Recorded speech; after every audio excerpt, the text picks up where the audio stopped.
Okay, so you've probably heard the term non-binary used in some context at some point before. And maybe you've even had it explained to you as meaning any gender identity that can't be described as strictly man or woman, and been told that gender is actually a complicated spectrum of identities and that reducing it down to two strictly defined categories is, well, reductive. Maybe you've dismissed all of this as insane woke propaganda. After all, there are only two genders, right? Even before we're born, we have already developed physical characteristics of one of two clearly defined sexes. The vast majority of people either have a penis or a vagina, either have XX or XY chromosomes, and either have a body that naturally produces and is easily influenced by testosterone, or have one that naturally produces and is easily influenced by estrogen and progesterone. The categories man and women can be easily linked to real physical differences between humans, and people who fall physically between these two categories, intersex people, are a small minority who are generally fine with being grouped into one of these two categories anyway. Distinguishing between a man and a woman is based in reality, and there are only two genders. Non-binary people don't exist. Wait a second. If we include intersex people in our model of sex, we cannot say there are only two sexes. Even if most people can be described as being one out of two sexes, the minority who can't still exist, and any model of sex excluding them would be inaccurate. This means there are more than two options for sex, and that we therefore cannot call sex binary. There's also another huge problem with this line of reasoning. It includes an unstated assumption that gender is directly referring to these biological characteristics, when it in reality does not. Wait! Before you click away and leave a comment telling me how stupid I am, please let me try and explain my position. Let's start with something that might seem totally irrelevant, but which I promise is not, by asking the question, is it natural that women who raise children are considered mothers? Yeah, sure, some mothers carry and give birth to their children, which is a biological process, but some others don't. You're still a mother if you adopt a child instead of giving birth to them, and yeah, some of the roles most mothers follow probably come from them being evolutionary advantageous, such as raising one's own children. But what about something like celebrating Mother's Day? Having a day where we celebrate motherhood is obviously not something that stems from evolutionary psychology. There's no evolutionary advantage I can think of to spending one day a year celebrating one of our parents specifically because they are our parent and are of a specific gender. These things are clearly not inherent to being a mother then, so why do they exist? Well, because humans have constructed them on top of the inherent properties of women who give birth to and raise children. This means the concept of mother doesn't just refer to inherent properties to women who give birth to children, but also includes all of the cultural ideas of what a mother is, which in turn means motherhood is separate to and larger than the inherent properties we're basing it on, and that by talking about mothers, we're not only talking about women who raise children, but also about all the structures built up around the concept of motherhood. Similarly, talking about gender is really talking about a concept completely disconnected from and much bigger than biology. Before you say someone is a man, you don't first carefully analyze their chromosomes, but instead just assume they are one based on visual characteristics such as having a deep voice, a flat chest, broad shoulders, rough skin, large hands, slim hips, and a significant amount of body hair. Take a look at these people. All but one of them are trans. Now, let's see if you can guess which one of them is a biological male. It's hard, isn't it? You notice how you can't tell? And how they all just become men in your mind? Despite most of them having been assigned female at birth, you still perceive them all as men. Now, in this context, what is really the difference between perceiving something as real and that thing being real? If you met a completely passing trans man who was stealth, there would be no way for you to tell the difference between him and a biological male, even if you believed only biological males are men, which would mean you would treat him just like you would have treated a biological male, making him practically identical to one. This suggests there's no real difference between someone being biologically male and being perceived as a man, and then being perceived as a man despite not having so-called male biology, and that it's actually the act of perceiving someone as a man and not them being biologically male that turns them into a man. But that can't be true, your straw man reflection screams into the void. The sex characteristics you mentioned are inherent and unchangeable. Even if I don't perceive these men as their real biological gender, that biological truth still exists and shouldn't be ignored. Okay, calm down, I then reply. Hear me out now when I ask you, are they as inherent as you think they are? Because it's not like everyone assigned male at birth has these features. It's not like people who are assigned female at birth can't have these features, and changing most of them through medical procedures or training is completely possible. Of course, there are still things which simply can't be changed, but as I said earlier, you don't investigate people's chromosomes and internal organs before assigning them a gender. You only see the obvious traits, most of which can be changed. Also, these more biological features aren't the only reason you perceive people as a gender. Other things like clothing choices, hair length, the way people walk, and the way they talk end up becoming relevant. Things which in no way are inherent to sex and which could easily be changed by anyone. So, if it's completely possible for someone not assigned male at birth, but who still wants to be a man, to in every way be treated as a man, why should we not just see him as a man?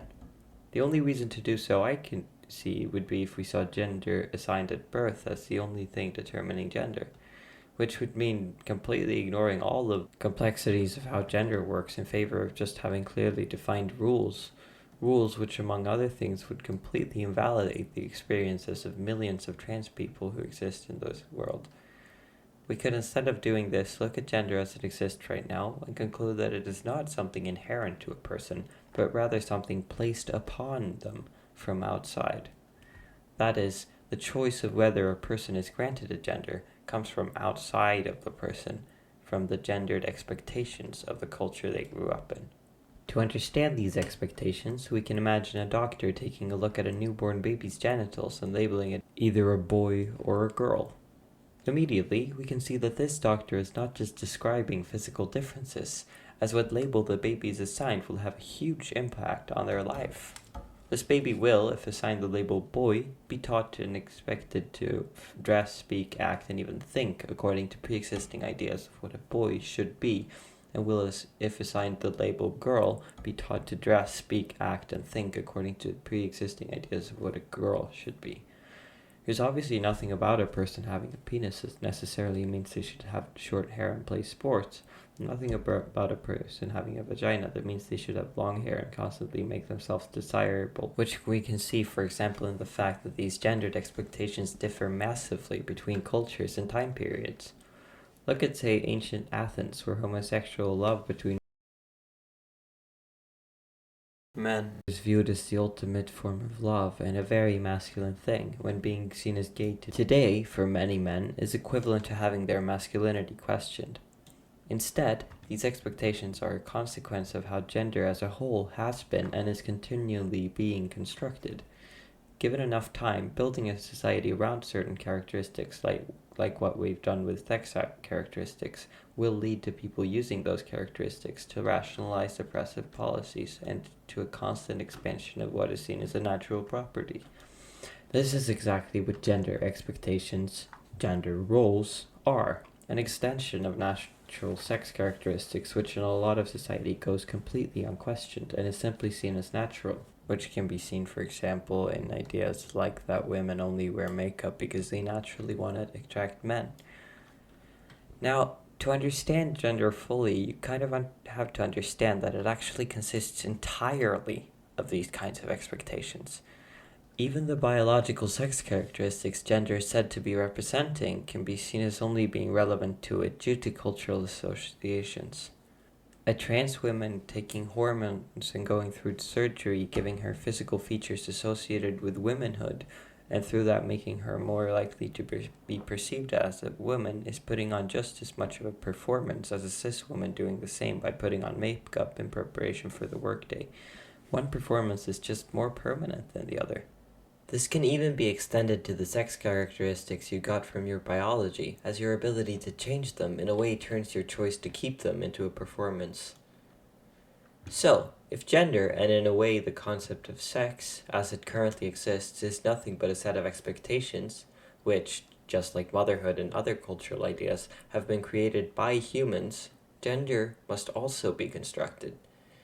It's important to understand that this does not mean that it does not exist or that it's necessarily a bad thing, only that it exists because we collectively make it exist through our acceptance of and participation in it, and not for some objective reason. Because it's not like socially constructed systems are somehow fake. In fact, these systems can, through the structures we build up around them, become very real. A legal system, for example, is entirely socially constructed, because there's no objective law, right? That, of course, doesn't stop it from having a huge real effect on real human beings. Breaking the law and using "this law has no objective reason to exist" as your defense in the socially constructed court isn't going to stop the socially constructed police from putting you in the socially constructed prison. What saying something is constructed means instead, as I'm doing with gender here, is that the way it is currently set up is not the only way it could be built up, and that it could instead be constructed differently. In the context of gender being constructed, I want to make clear that I'm not just talking about the roles for what constitutes a woman or a man being changeable. Of course, we want that to be allowed. We want people to be allowed to express themselves however they want, no matter what gender they are. So we should definitely try to deconstruct those expectations and allow for boundary breaking in that area. But what if we want to go further than that?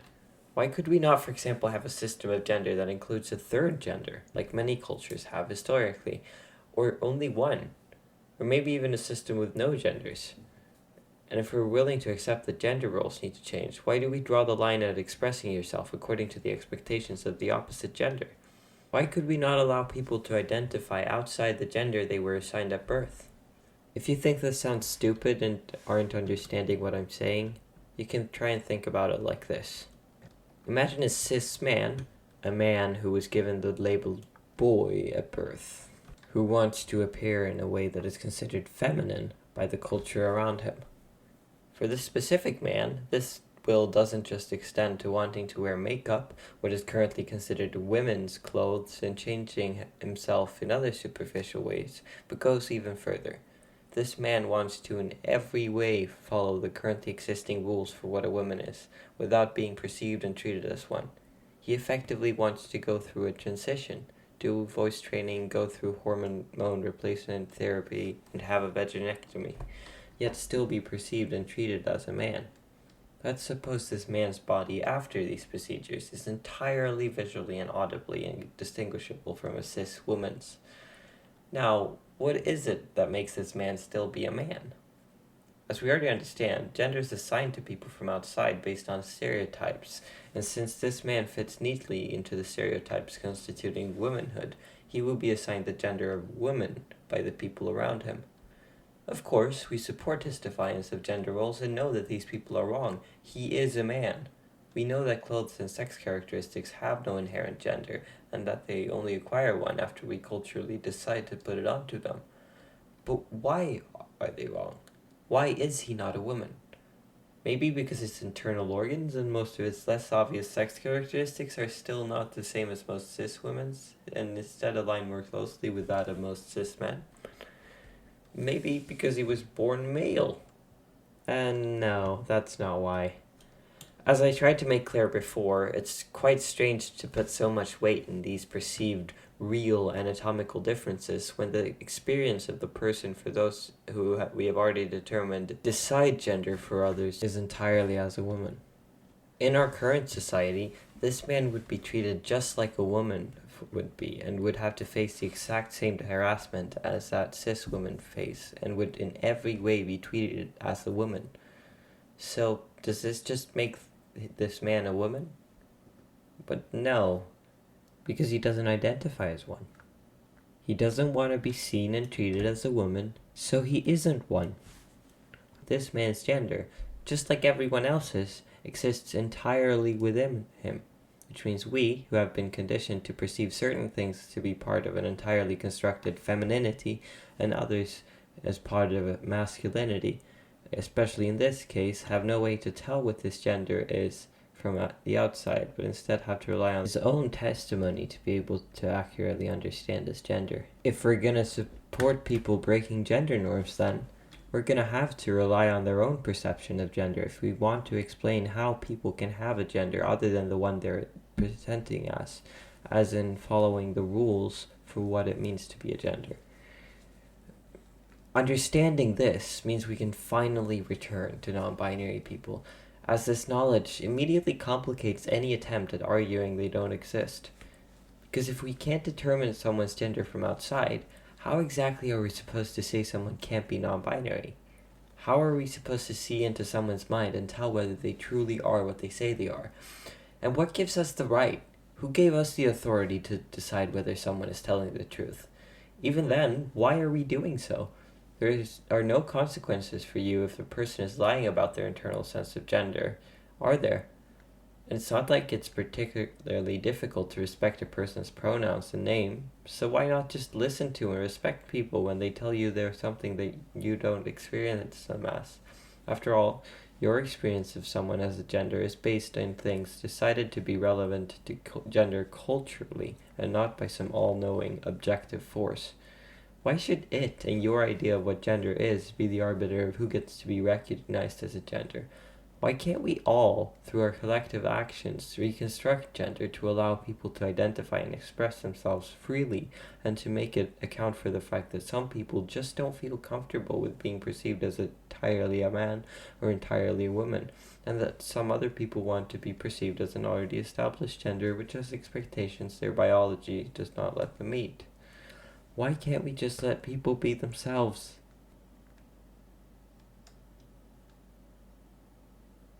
Wow, this video took unnecessarily long to make. I've been procrastinating a lot while making this, so that's why it took so long. But also, yeah, I'm not gonna. I tried to keep to a schedule of uploading monthly for a bit, but then after literally 2 videos, I was like, no, I can't keep this going.